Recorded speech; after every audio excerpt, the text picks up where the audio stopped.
WOVU LP, Cleveland.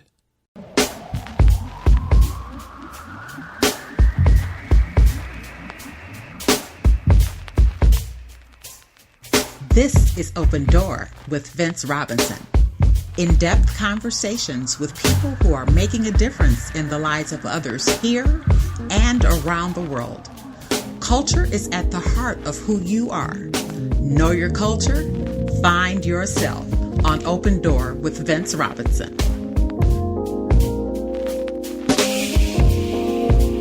Hello and welcome to Open Door. I'm Vince Robinson and I have been joined by Dr. Tameka Ellington. She is no stranger to Open Door. She's been here once before and I just found out that she's making some major moves. Yes. And I thought it would be a great idea to connect with her and let her tell you what's happening. It's all good. I will also let you know that she is the author of 2 books, Make Fear Your Superpower, and also Be the GOAT, Career Readiness Manual for First-Generation Students and Young Professionals, which she spoke of. Yes. And now here it is, yes, live and in color right in front of me right now. And really happy to say that I've been a part of what you've done here, you know, yes, so I'm really happy about that. So we got a lot of good things to talk about. So welcome to Open Door. Thank you. Thank you. It's always a pleasure to sit down and talk to you. Indeed. Yeah. And I'll be transparent as always. We do have a little bit of history in that we both got on airplanes and we flew across the Atlantic Ocean and went to a very beautiful country. Absolutely. On the other side of the world. Yes. What a great time. Yes. It's been 2 years and a few months since then. So before we dive into what's going on with you now, let's just talk about your trip to the homeland. And just one other thing, I will mention that you are presently at Kent State University, but you're about to not be at Kent State University. Yeah. Kent is what brought us together. So let's talk about the study abroad experience that you had. Yeah, it was amazing. Every time I think about it, it just makes me want to cry and it makes me just yearn, to be back. One of the things that was so amazing to me was being able to see people that look like you and I.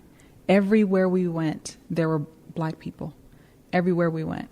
And just the welcoming feeling that everybody gave me. Like when I got off the plane and I was getting picked up, Baba and the driver came to pick me up. People were saying, "Welcome home, sister. Welcome home, sister."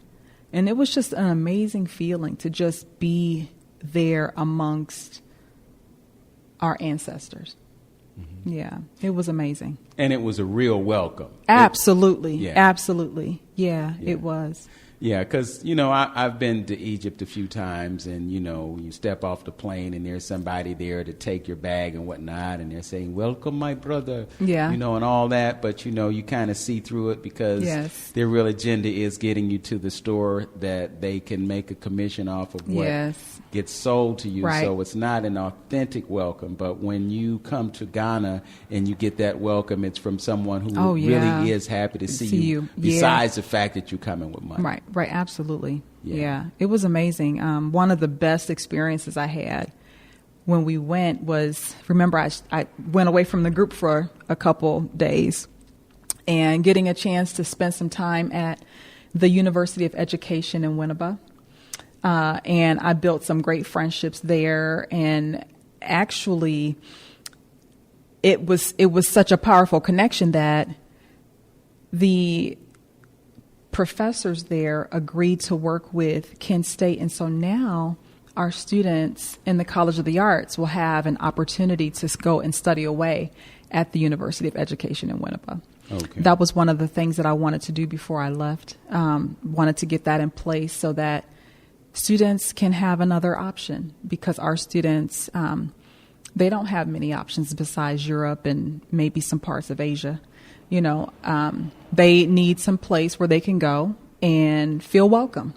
And that's what I wanted to do, was to be able to help establish that for them, so that they can go feel welcome, Now, the program through which you went to Ghana was through the Department of Pan-African Studies, which is part of the Department of Arts and Sciences at Kent State University. Right. predominance of the students that took advantage of that opportunity were African American students. Yes.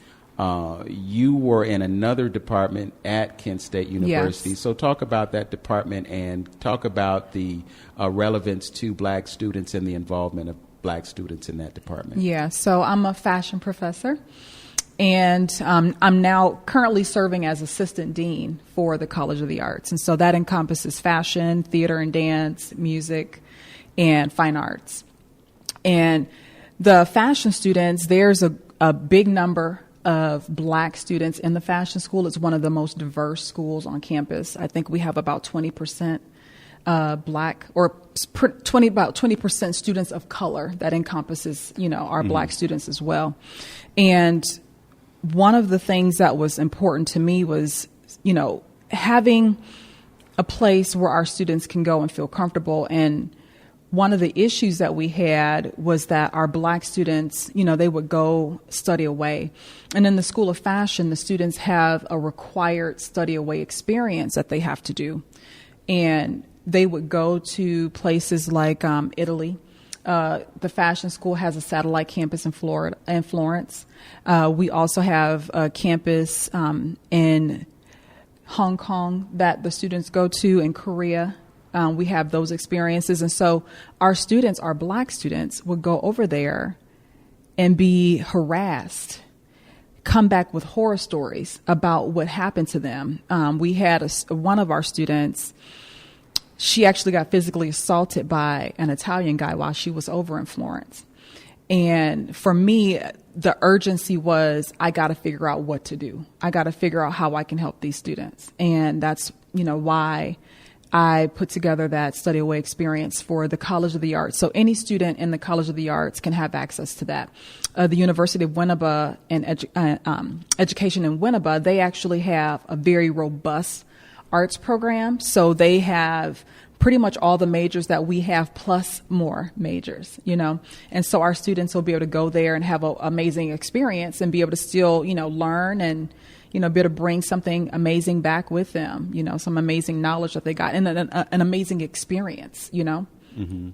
And they get an opportunity to connect with Africans around Absolutely. Textiles and Yes. fashion Yes. and all of that. Yes. I remember a day when we came back to the village and we were in Nana's palace, and you were unfolding these fabrics, Mm-hmm. and the sisters who were there it was awe striking. It Yes. was like, wow, look at this, Yeah. Talk about the importance of connecting with our sense of culture through fabric and fashion. Yeah, everything that I've done. So with me being a fashion professor, part of my job responsibilities was to do research. And so my creative research, I spent all of my time, centered on African culture. So I used a lot of African fables in my work, different elements about different African cultures, because for my own self, I wanted to learn more about me and who I am. And so all of the pieces that I designed are all, inspired by some element of Africa, some either a folk tale or, some kind of cultural piece or some kind of historic textile like kente cloth or something like that. So, and it was really important for me to do that because I remember when I was first, stepping into academia as a professor, one of my mentors, and she was an older black woman who had been in the academia industry with fashion for many years. She was one of the most well-known researchers. And she told me, she said, well, I'm really nervous about you doing work about black studies and art and African art because they don't value what we do. And I want you to get tenure and promotion. And so she basically was trying to get me to, she said, well, once you get tenure and promotion, then you can do what you want to do.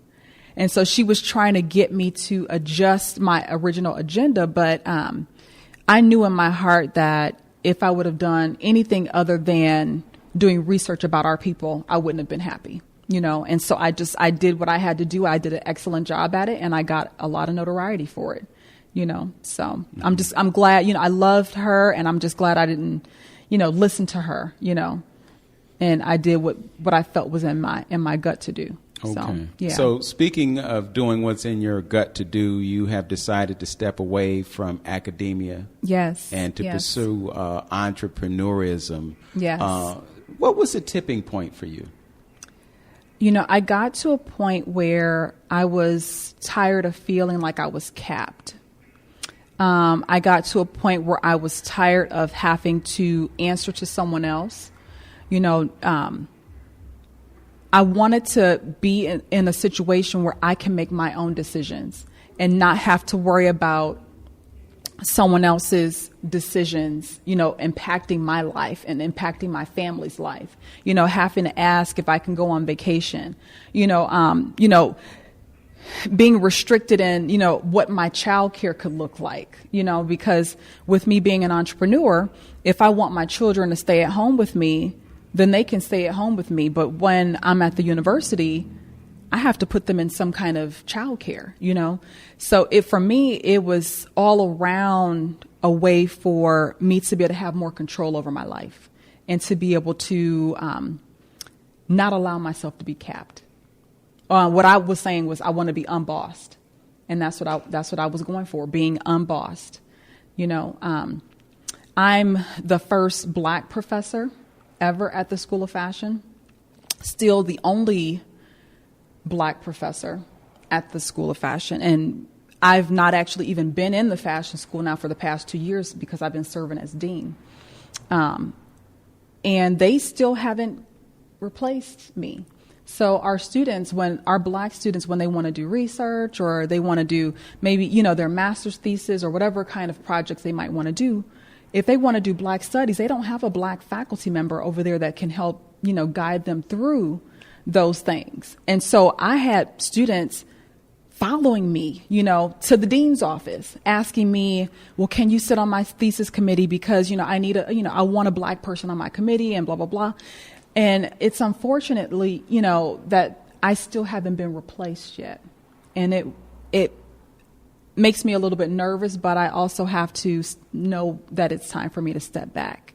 I've done everything that I can do for the Kent State University Fashion School. I've served and fought for so many of our students to have a better experience there. And I've gotten to the point where it's like, I'm done fighting for Kent State University. I want to be able to fight for myself and fight for the things that I really want in my life. I want to be able to build a legacy for my children, have a business that they can step into and be able to build wealth. Yeah. It's kind of ironic when you look at some of the people who are most successful in this world, and it wasn't necessary for them to get a college degree. Right. You look at somebody like Bill Gates. Yeah. I mean, he's got holdings in all these companies, including Microsoft, Apple, Google, Amazon.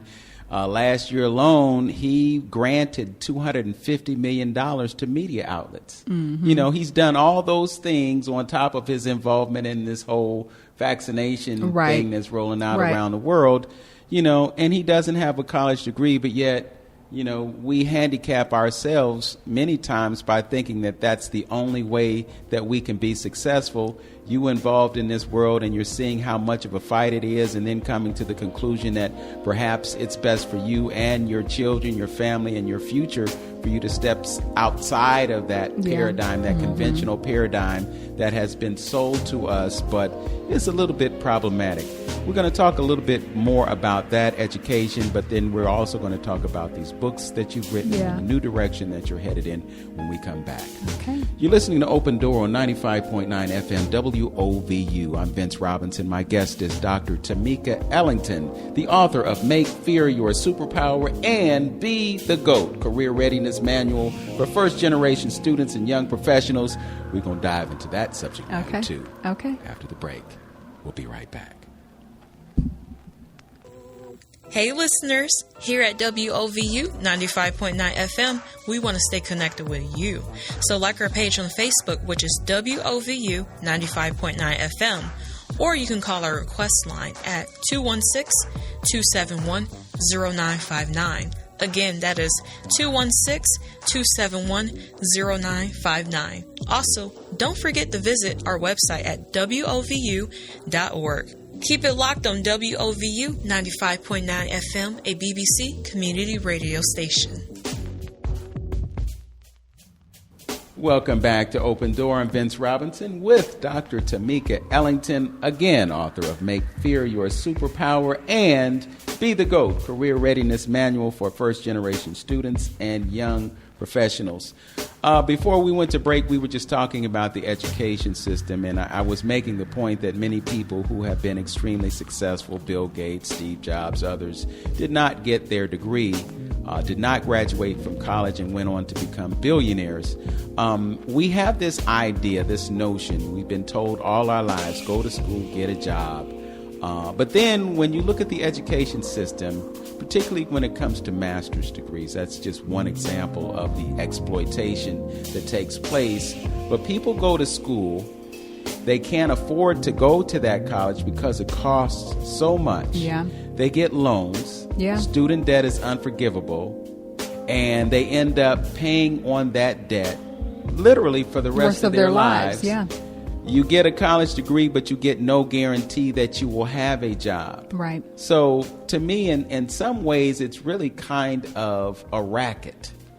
You know, I understand what you're saying in many ways, but I mean, I'm an educator. And so for me, I value, education so much. And it actually, in my life, it actually changed my life. Going to college really helped me see a different world. Coming from the inner city of Cleveland, you really don't get a chance to see excellence on display all the time. It's few and far between for us, unfortunately. And when I left and got out of the environment, then I was able to excel myself. And then I was able to see, other Black people doing excellent things, So going to college saved my life. It did, because it got me out of the toxic environment that I was in. I couldn't wait to leave to go to college because I knew that I would be able to just be me and not have to worry about being unsafe, being in a neighborhood where people are getting robbed all the time, just being able to be at peace. And interesting thing is, you leave those environments and then you go to these like PWI spaces. You become at peace in one part of your life, but then the other part of your life is disrupted. Then that's the first time I ever dealt with discrimination, being a freshman at Kent State University. I remember when we first got there, our RA, our resident assistant, gave all the girls on our floor paint and said that we can paint whatever we wanted on the wall. And I remember I painted almost like a 7 or 8 foot tall, picture of Africa. And on the top of it, I said, the home of kings and queens. And every time I would come out of my dorm room, I would walk past, that image. And it just made me feel like a lot of pride, And I remember one day, I was getting ready to go to class and I walked past my painting and somebody had spit all over it.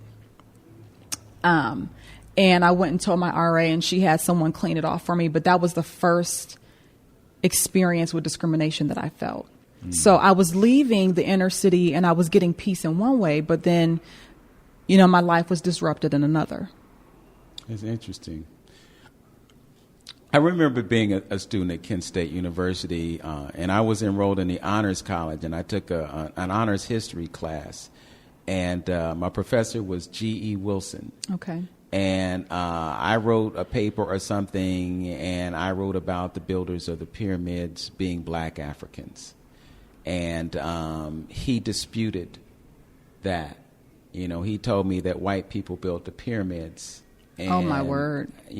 Simultaneously, I'm a student in the Department of Pan-African Studies, and I'm like, okay, well, I can't go along with that, And I became so disenchanted with that experience that I actually stepped away from involvement in the Honors College. So I dropped out of the Honors College at Kent State. I did graduate with honors. Yeah. So, it didn't hurt me at any rate. But, that being capped that you talked about, earlier, I was going into the realm of radio and television broadcasting.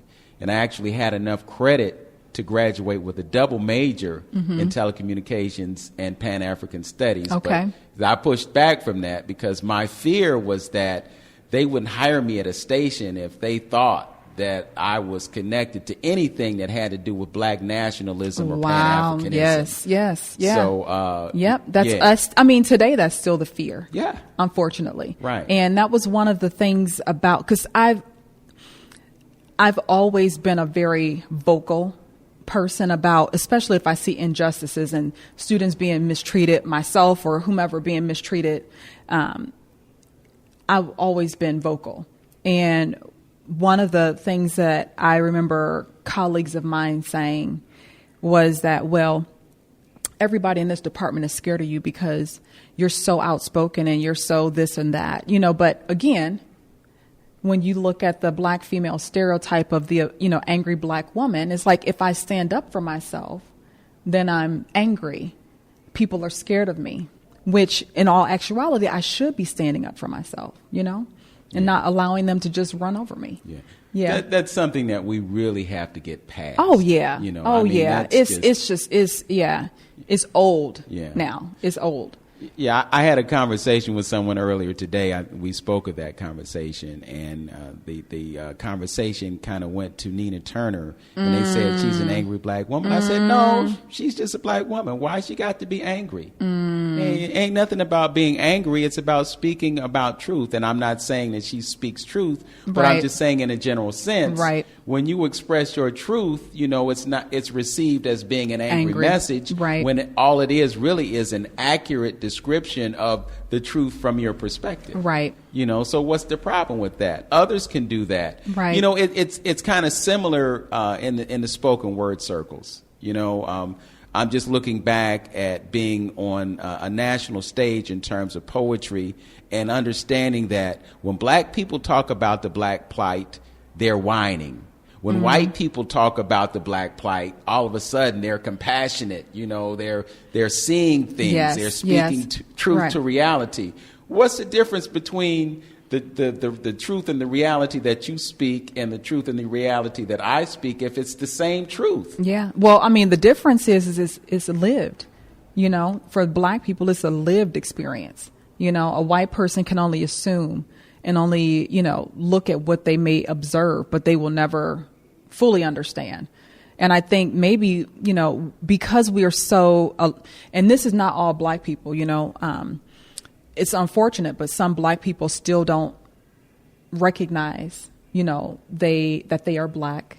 They don't recognize that they need to stand up and speak up, and I've had colleagues of mine, at Kent that, I felt like in many ways that I was by myself because they wouldn't speak up, because of the fact that they may be afraid of being fired or being blackballed or, the consequences, the repercussions of being able to stand up.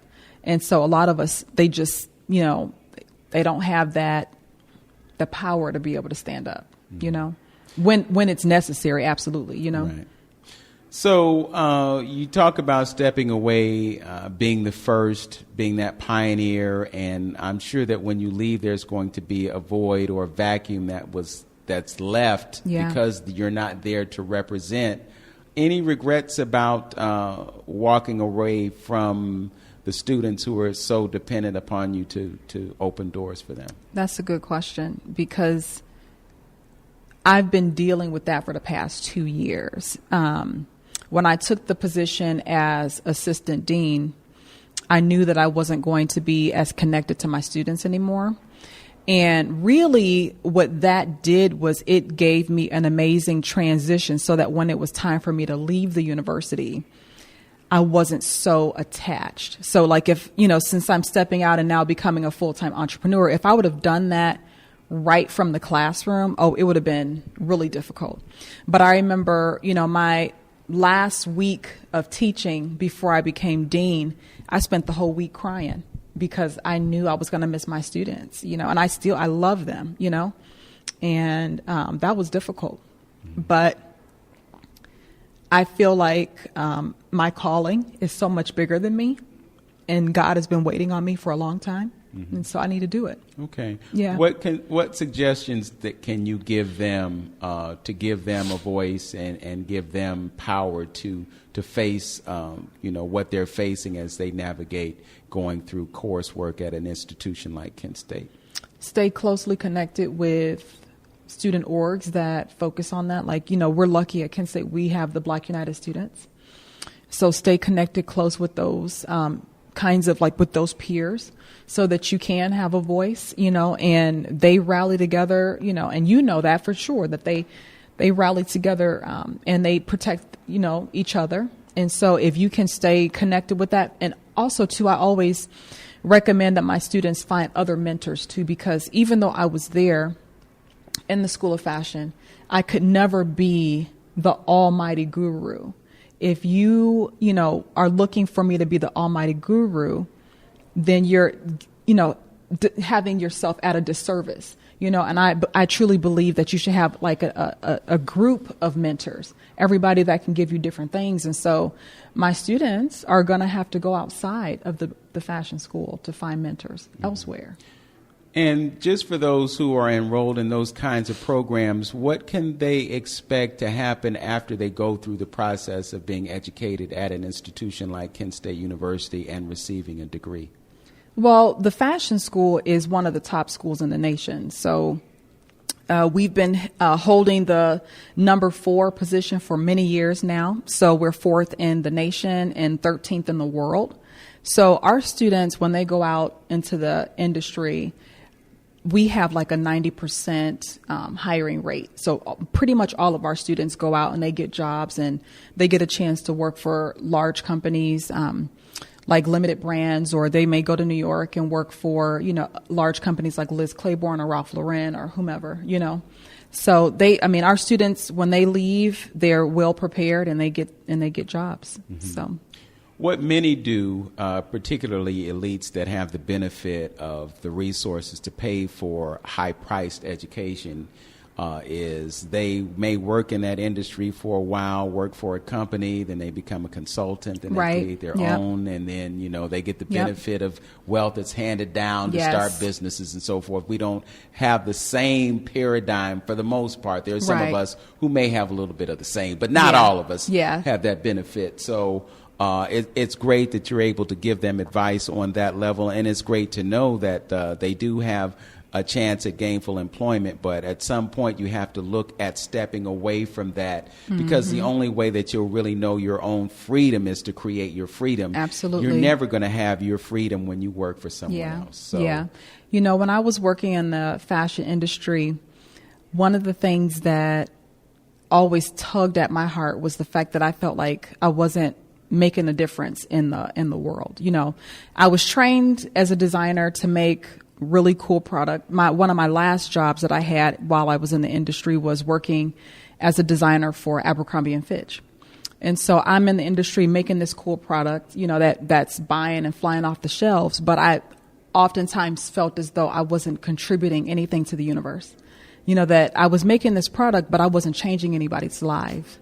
And that's really kind of what steered me into teaching, was that I needed to feel as though I was helping someone, enhance their life, Well, you've done it with this book, and we're going to talk about it when we come back. Be the GOAT, Career Readiness Manual for First-Generation Students and Young Professionals. We'll talk about that, and maybe we can enable you to help somebody. Yes. But we want them to buy the book so they can get all the answers. So we'll talk about that when we come back. Okay. You're listening to Open Door on 95.9 FM WOVU. I'm Vince Robinson with Dr. Tameka Ellington. We'll be right back on 95.9 FM, a Burton Bell Carr community radio station. Back in a minute. WOVU listeners, did you know you can call us during any live show? Did you know you can ask questions or give your comments live on the air? If you didn't know, now you know. Call the WOVU request line at 216-271-0959. Your voice is our request. No one says it like you. You're better than the rest. Call us 216-271-0959. Questions, comments, complaints. We want all that and the kitchen sink. This is WOVU. Our voices united. We can't do it without you. Call on through.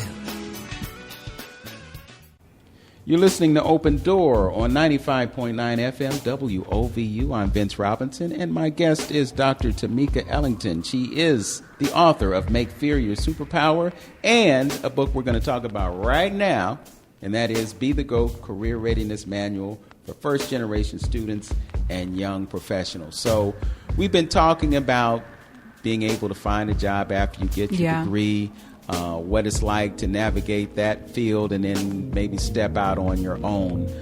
Just right off the bat, what suggestions can you give to first-generation students and young professionals without giving away everything? Yeah, one of the most important points in the book that I make is, I didn't realize that I had the power to be able to negotiate my salary until I was well into my 30s.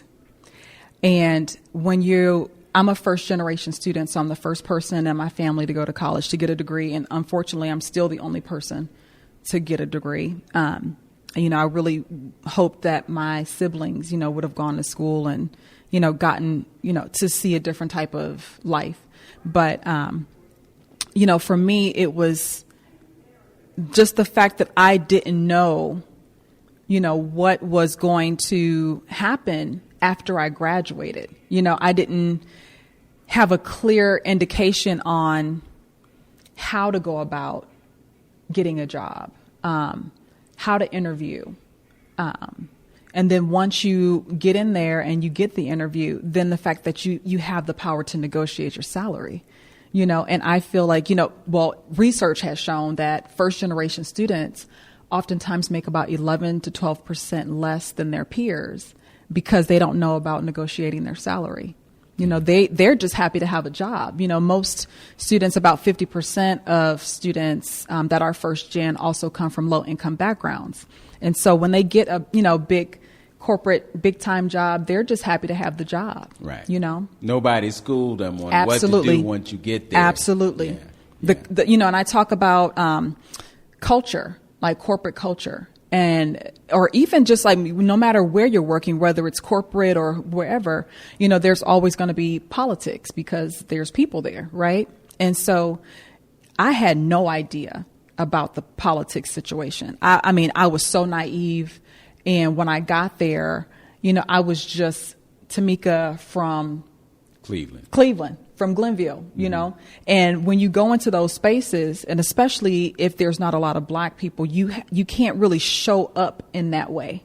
You have to kind of, what they call, you have to have a double consciousness, or you have to be able to code switch, and I knew nothing about code switching. I just went in there and I was me, and sometimes they just couldn't handle it, Being you meant that you would speak truth, you would speak your mind, and then get perceived as an angry black woman. Absolutely. When all you were really trying to do was address a situation from a truthful place. Right. So do you go into why having that tattoo on your face might not be a good idea? I do talk about dress. I talk about ways in which to put yourself together, like when you're getting ready for interviews and that kind of thing. I do talk about, especially for women, makeup, because the thing that's really popular right now are those like snuffle up against eyelashes. And, when you go into a job interview, you have to kind of tone that back a little bit, in order not to be seen as, as a certain way or whatever. But yeah, I do talk a little bit about like how to dress, how to present yourself. I talk about shaking hands, because that was another thing that I didn't really understand, the importance of being able to shake someone's hand, how to shake a hand. I didn't know anything about networking. And even, Dr. George Frazier, when I got a chance to meet him, he pressed that and ingrained that into my brain, how important it is to network. And a little girl from the inner city, hearing about networking, at a PWI, I thought networking was kissing people's behind. That's what I thought networking was, when it totally isn't that. But I talk a lot about the fact that students have to network and how they can do it. Mm-hmm. Mm-hmm. And having a mentor, you talked about that a little bit earlier too. Yeah. The having a mentor and having a sponsor. Can you talk about those two separate issues? Wow. Okay, a perfect example. A colleague of mine, and I won't say her name, but a colleague of mine at Kent State, she was always, no matter what room she was in, she was always bringing me up and speaking me up. So, that's a sponsor, somebody that's going to speak highly of you on your behalf when you're not in the room. And it's really important to be able to have people, especially people in high places, that can talk good about you to others. And that has helped me in so many ways. Actually, even I had a really good relationship with President Warren before she left. She was the last president that we had at Kent State. And she and I had a really good relationship. And she herself would speak about me in rooms where she was, and I got a chance to meet a lot of people that way. So having a sponsor is invaluable. I mean, you can't even describe the value of having a sponsor, but having a mentor is somebody that really kind of holds your hand and show you the steps to get to wherever it is you're going. Mm-hmm. Yeah. Yeah. Most don't know that. I navigated a 27-year career in the insurance industry. And a little over halfway through it, I finally got schooled to the game, So I had mentors, I had sponsors, I got certain opportunities because of that, but I also had limited opportunities because I was only playing the game to a certain extent. Right. So, in the insurance culture, you needed to be married.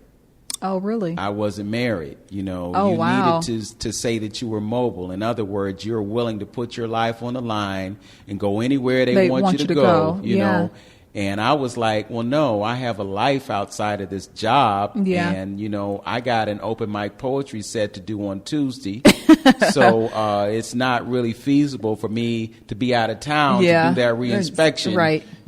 So there are just some conflicts within that. But, I understand that there is a game. It's having a mentor, it's having a sponsor, it's doing the continuing education. Yeah, absolutely. It's jumping through all the hoops that they have for you to jump through in order for you to be promotable. Right. So if you're not doing those things, you're not going to be climbing the ladder, and you're going to be asking, well, why? Yeah. And then you see other folks that are just leapfrogging you. Absolutely. But it's because they know the game and they play the game successfully and they get the results. So it is important to have something like this career readiness manual, because then you get those tips and those inside ideas that allow you to navigate that course. Absolutely, it's like I'm being a mentor, through the text. Yeah. Yeah. Absolutely. And that's a way that you can contribute even after you're gone. Yeah. So it's all about how effectively you market those things to those who need it. Yes. Yeah. Right. Yeah. And actually,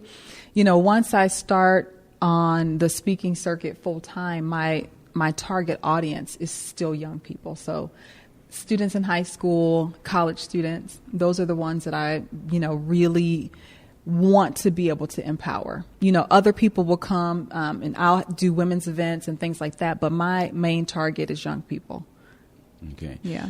So your second book is called Make Fear Your Superpower. Yes. And I know for a fact, because I've been through it myself, one of the most courageous things that you could ever do in life is say, okay, I'm not going to work this job anymore. Yep. I got direct deposit every 2 weeks. It was a nice sum. I could pay all my bills and have some left over to do what I want to do when I want to do it, when I'm not on master's time.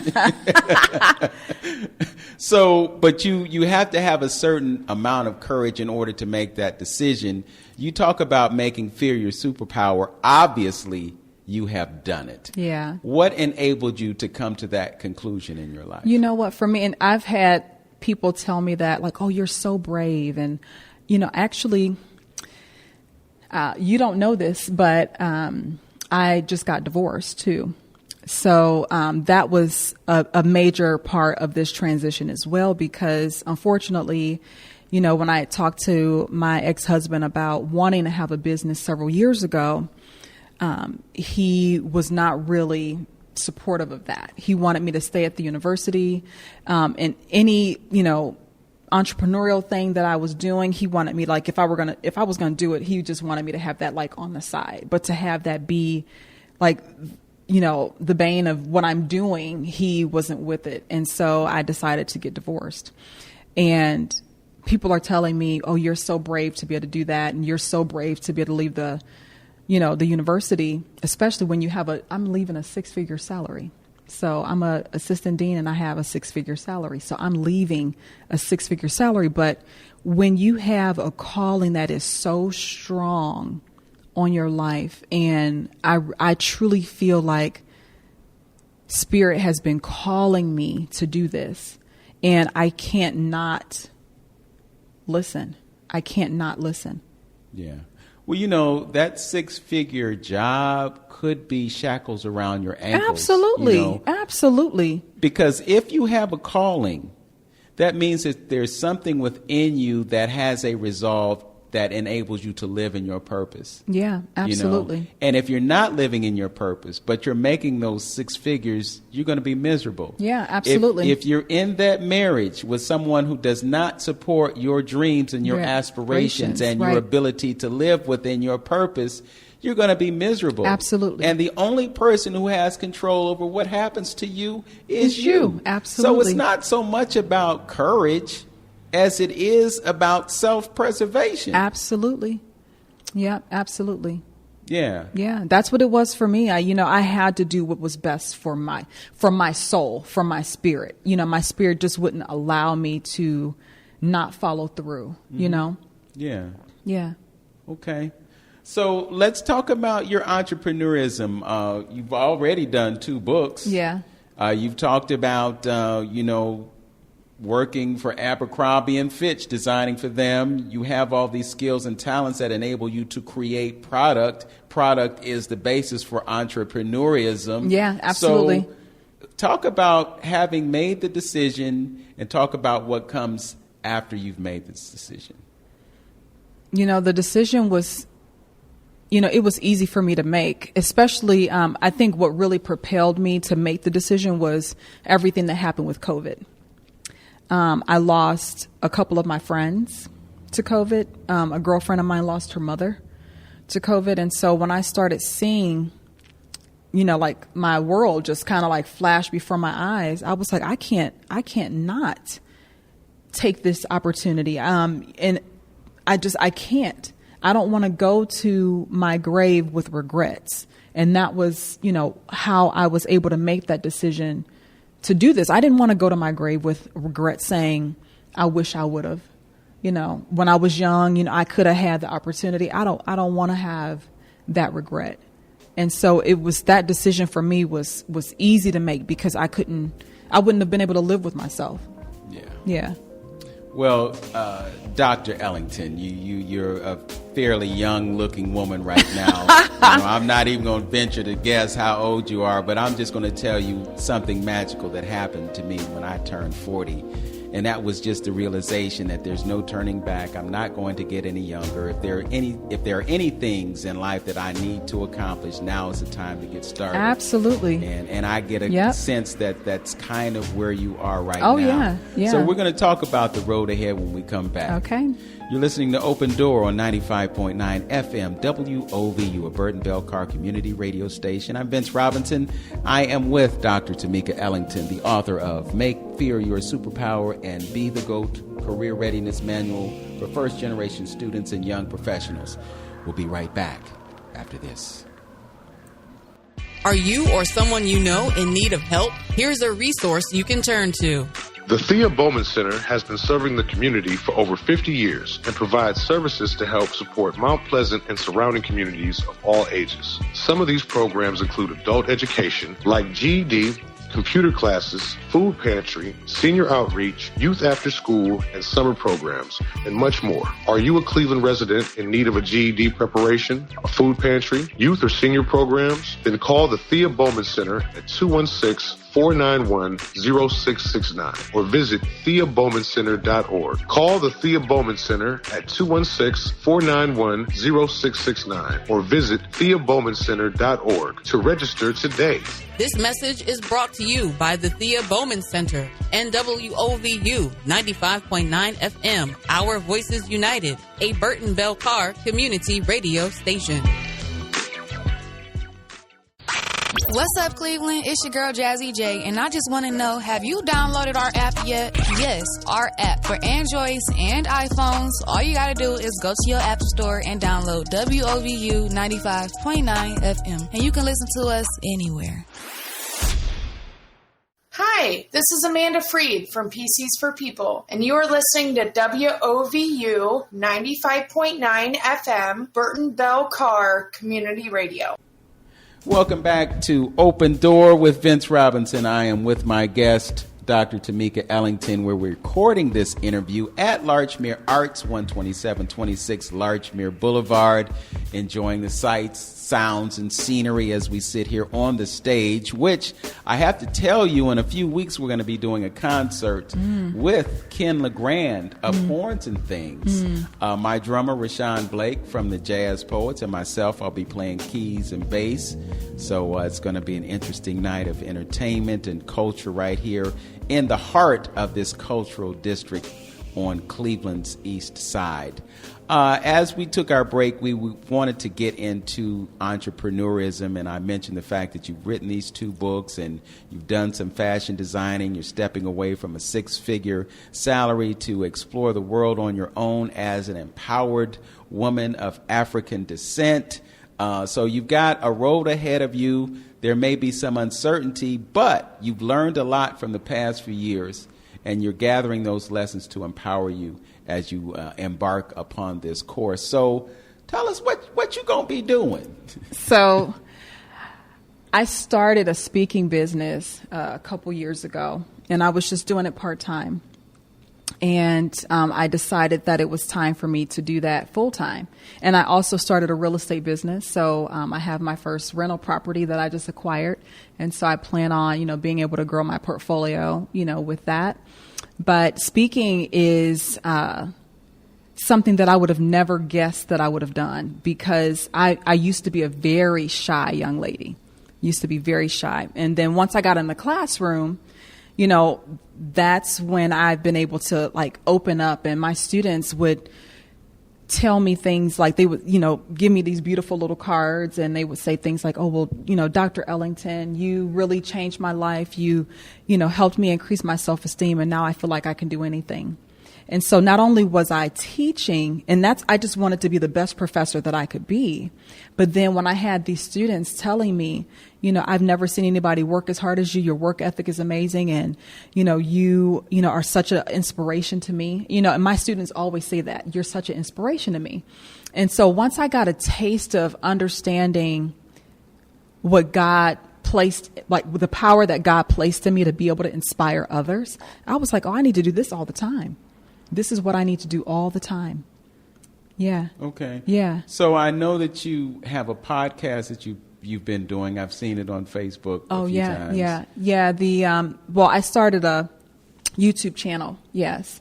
And the YouTube channel's First Generation Fridays is what I was doing. So it's messages specifically, geared towards students who are first generation. Mm-hmm. And I talk about lots of different things, Yeah. I had the privilege and honor of interviewing Dr. Pertice Berry a couple months ago. Okay. I don't know if you know about Dr. Berry. Dr. Berry was a professor at Kent State University. Okay. Sociology, psychology. Okay. She went on to become a talk show host. Really? Now she doesn't call herself a motivational speaker, She has another term that she applies for that. But as I'm having this conversation with you, I'm just thinking how great it would be for you and her to have a conversation. Oh, yeah, absolutely. Absolutely. She is, talk about an inspiration. This sister said, I think I'm going to make my own clothes. So since she made that decision, I'm talking to a fashion designer, somebody in the textiles, she makes all her own clothes. She doesn't go to the store and buy clothes. She just makes her own. Yeah. And that's something that we need to be looking at right now, just based on the direction that the economy is taking and other things. But I just, somehow I'm going to have to connect you two. Maybe I'll just drop your information in an inbox, because we are Facebook friends, and she tags me on stuff. Okay.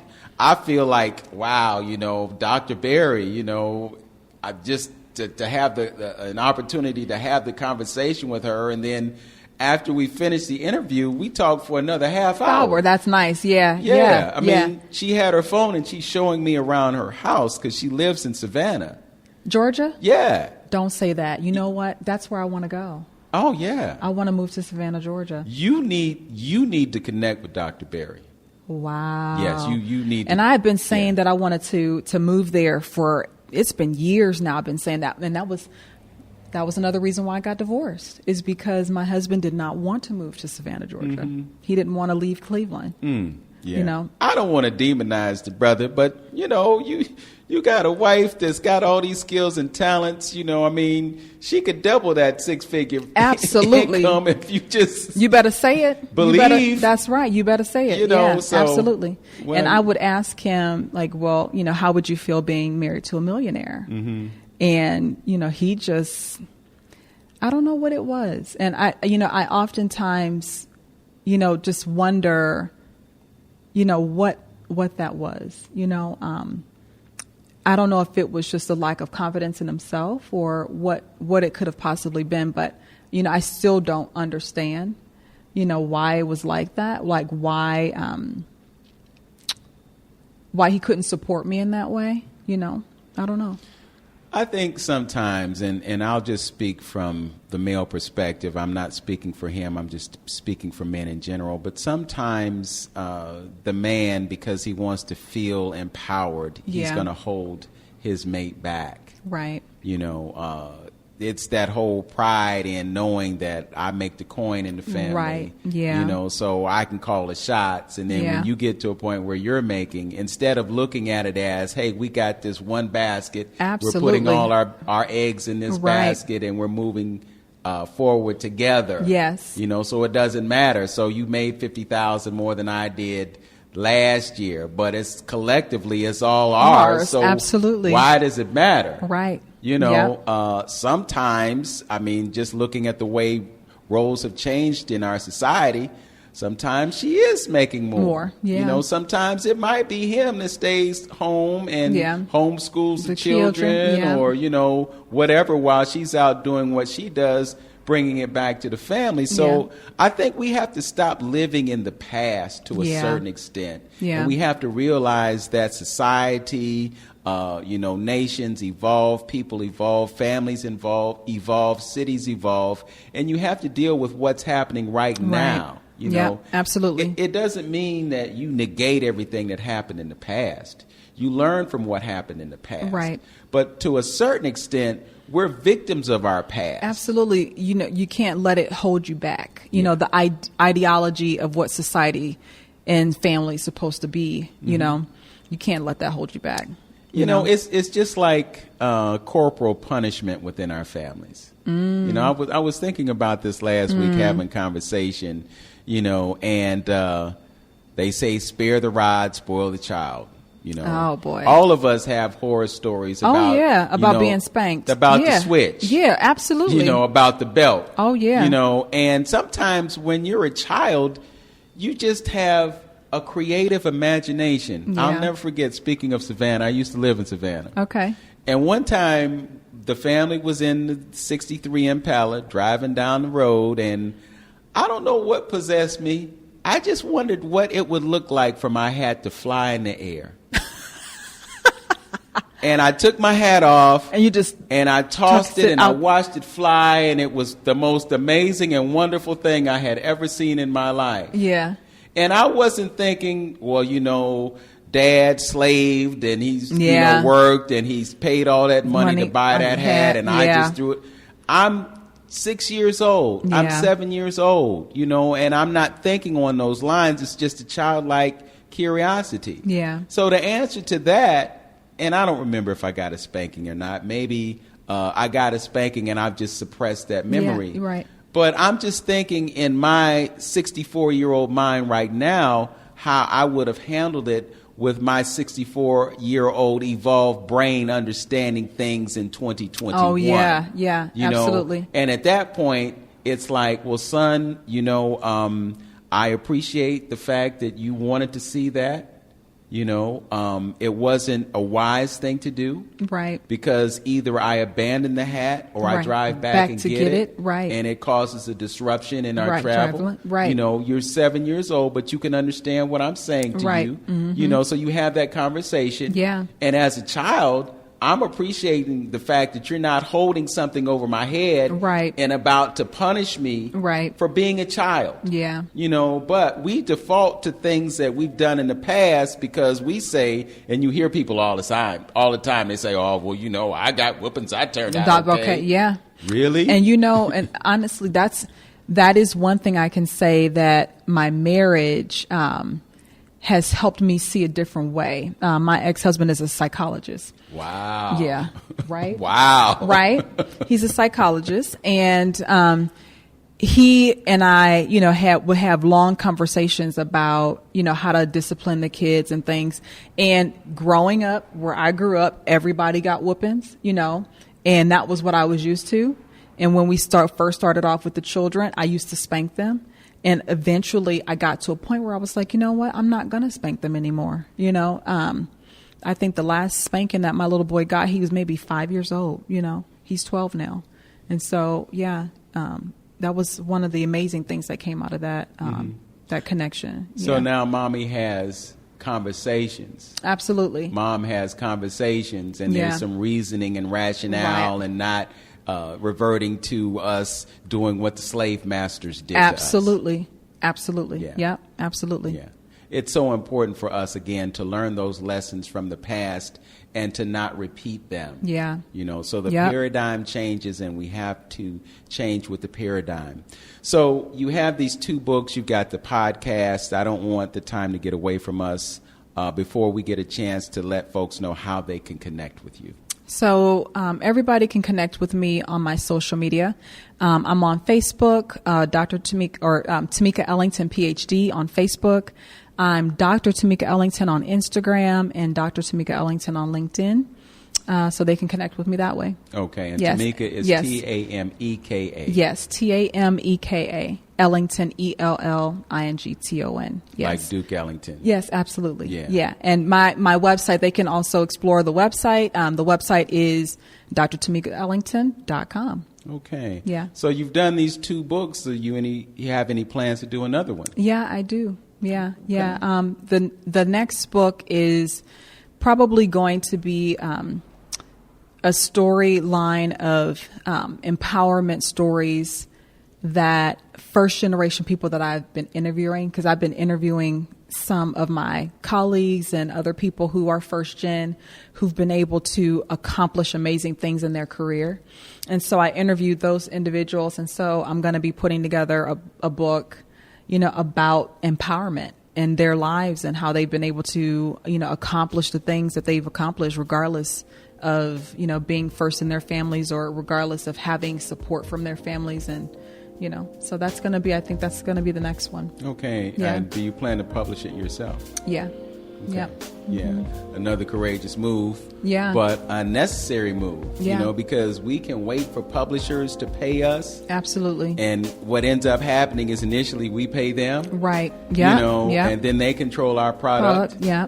So when you do it yourself, you make the money, you make the profit. Right. You you market the book from your own website as opposed to depending on Amazon to do all the heavy lifting for you, and you get a much greater percentage and a much greater reward for all the hard work that you've done. Yeah. Dr. Tameka Ellington, it has been an absolute joy to have this conversation with you and to see you. Yes, it's been a long time since we saw each other. It's been a year or two since you were actually in the studio to get your portrait done for the book cover. Yeah. So thank you for your business. Thank you for your support of my work. And I will do all that I can to support your work as we have these conversations. Thank you. Thanks for joining me on Open Door. Thank you. It was my pleasure. All right. And thank you for listening. Know yourself, love yourself, be yourself, make today your best day. Peace.